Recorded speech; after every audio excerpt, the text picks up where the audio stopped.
In a perfect world, I would have a fresh loaf every single day, but I mean, that's not reality. So I generally stash the starter in the fridge. It can live for a month without being fed because when you put it in the fridge, it basically slows the fermentation process right down. They recommend every 30 days you give it a feed. It's generally never an issue. I bake at least once a month, and I try to bake like 6 to 8 loaves in one go.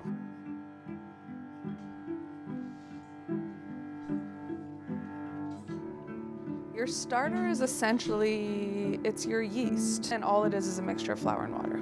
There's nothing else. Basically find this like fine balance of flour and water and taking food away and giving food back in the form of flour and water, and you've created this like crazy little science experiment that just grows and turns into yeast. I think it's been like almost 3 years now. I grew my own starter and I've been using the same one ever since. And then once it actually grew, I turned that into leaven. Leaven, mother, whatever you want to call it, it is your fermented baby that you never want to die. When I was first growing my starter, I took it to work with me. I was like so worried about it. Like strapped it into the front seat of my car. I think I had run out of flour or something and it needed more. So it truly is like your baby. I don't know why they call it mother, like you are the mother.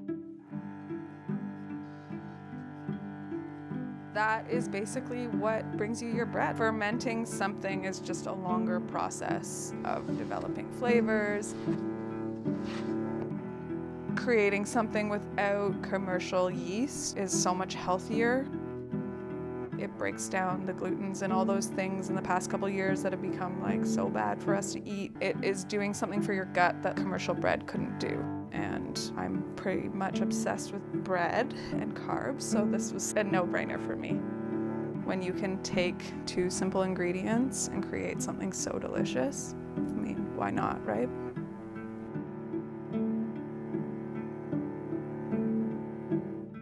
To be able to create something basically from nothing in your own kitchen, when you learn that it's not that complicated, and yeah, it takes work and it takes a bit of time to understand the process and the science behind how bread like this is actually made.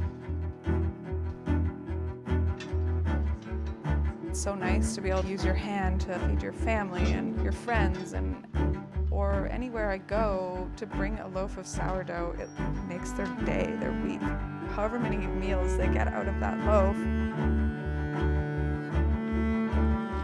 And being able to give to somebody without having to go and buy them something. You know, it's better.